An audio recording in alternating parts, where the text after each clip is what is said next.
Okay, so we're going to start getting into the meat and potatoes of today's podcast here. So, like I said, we're going to be talking about socialization a little bit here.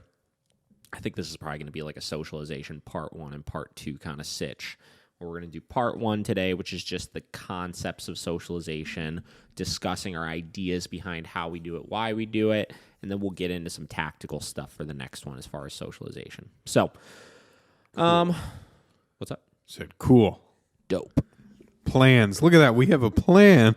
It's a very loose plan. It's a very loose plan. It's more than we usually have, Yeah. so I'll take it. All right, so socialization, right?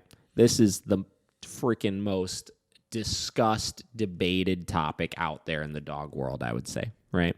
100. Everybody from trainers to owners to this and that, everybody knows you need socialization. Nobody agrees on how to do it. At all. So I want to break down the 3 types of socialization that I feel we have, and then I will discuss some concepts of it. Again, like we said at the beginning of the podcast, it's going to be very much geared towards a new dog, right? We're getting our puppy, right? We're trying to expose it the correct way to the great unknown, right? So the 3 types of socialization we have. People.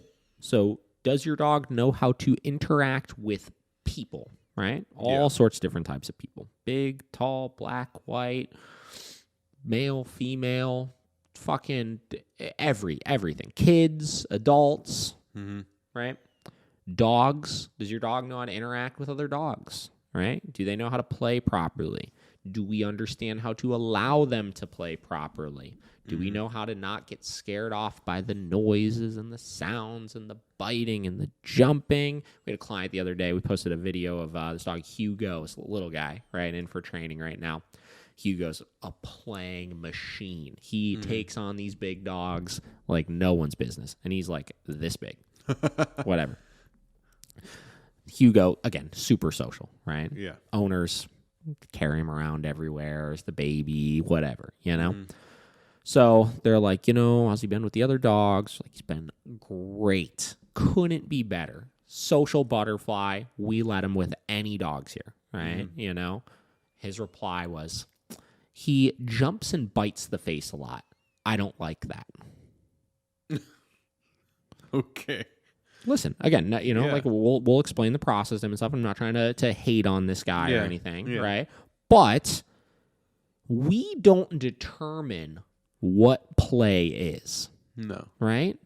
Only dogs understand that kind of stuff, right? And it's our job to listening to understand, right? It's our job to understand how dogs play. It's our job to understand what it means when they do different types of things. And it's our job to not get scared off by those things. And because we're scared off by those things, not allow our dog the opportunity to socialize, right? To communicate, basically. To communicate. We want to allow them to communicate. This feels like a philosophical podcast today. I feel like I'm talking weird. I feel like everything I'm saying is very, this is this.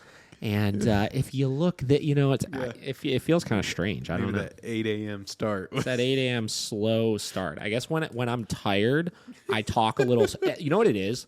I feel like I'm talking slower than I usually do. Yeah. Right? And because I'm talking slower, it's making my points sound a little more important. And it's making me discuss them as more of concepts and to make sure everybody understands them. I feel weird today, Josh. I like it. You're not running out of breath, at least. No, you know what's funny is I noticed that. Like, this is the first time I feel like I'm talking for extended periods of time, and I'm like, wow, like I got there's this. Air in my lungs still. All right, the last kind of socialization is, and this is the key one, this is the one that everybody misses, environments, right?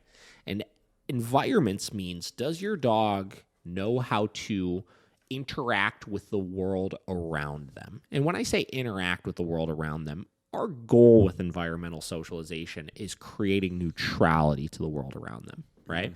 I want to make sure my dog is not scared by trash cans, cars backfiring, fireworks in the distance, neighbors running down the driveway, whatever. Any number of things that might spook a dog. Manhole covers on the ground, this, that, right? I want to make sure that they've been around these things enough where they start to become neutral to them, right? Now, I think the key here is any situation you go in, you need to ask yourself, are we going into this situation to socialize with people, to socialize with dogs, or to socialize with environments? Let me give an example of, because here's the thing, right? You can only improve on one at a time, right? So let me give you an example of what I see people do wrong. Okay. We use the example of Platform Brewery, because since I go there every week, I see some ridiculous shit happen there, right? Yeah. So last Monday, whatever, nice day out, it was popping up there, trivia's rolling. By the way, our greatest win in the history of the last 2 years of us doing trivia was last Monday. Okay. There were, I think, almost 20 teams, and typically speaking, there's only about 8, right? 20 teams there. The way the trivia works is you got rounds, right? You got 6 rounds, right? You got a halftime question, then you got an end question, right? 3 questions per round.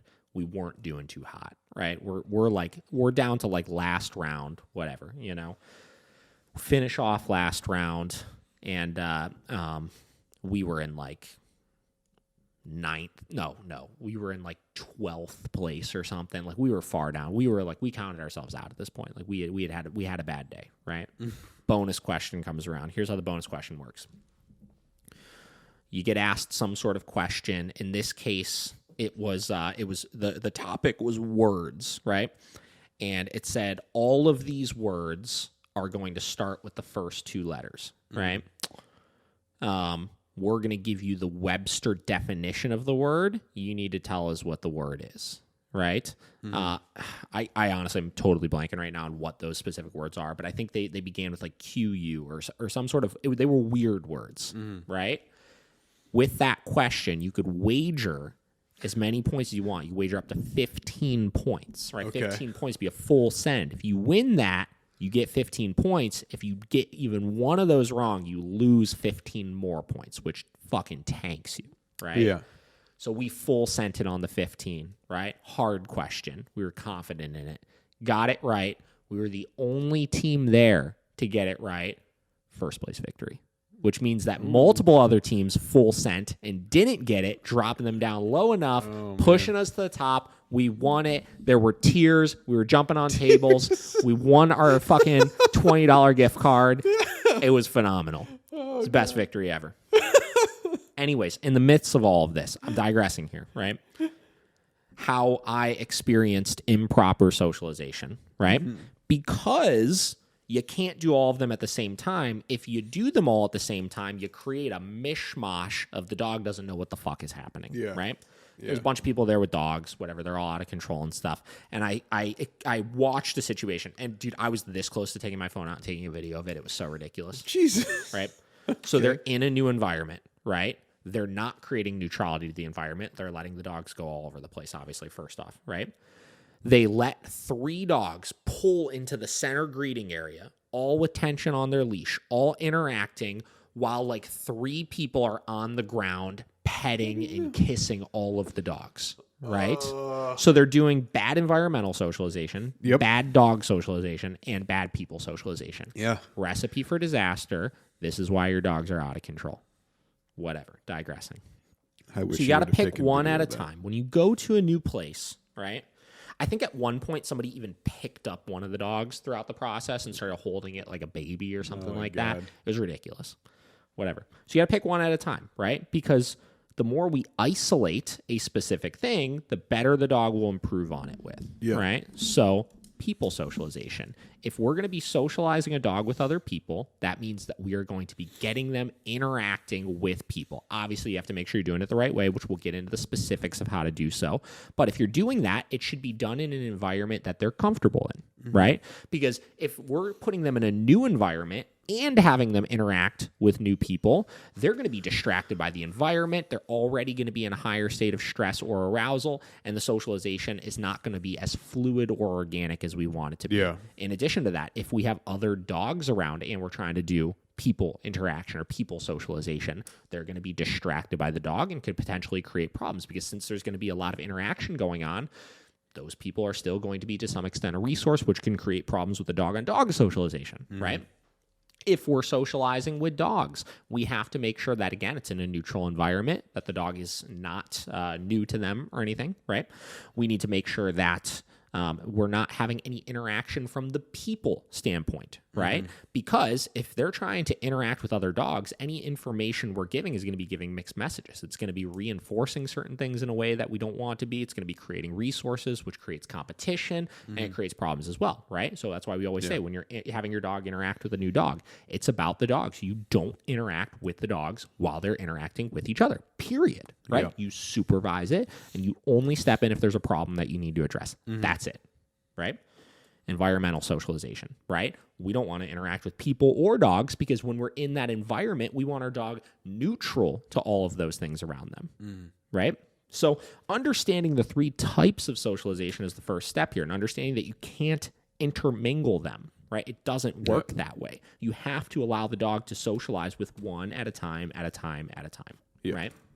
You need to know when you go to a situation, which one is it going to be, and you need to pick it, and you need to make sure you stick with it if you want this to go efficiently. Again, I'm not saying that a dog fight is going to happen every time you do one of these wrong. Yeah. Obviously, I watched the worst situation possible, and a dog fight didn't happen. But that situation, I know, is not productive in any way, shape, or form to those dogs. Yeah. Right? If anything, it did create more problems by creating a stressful, hectic situation that will create more stress the next time they go to interact with another dog. Right?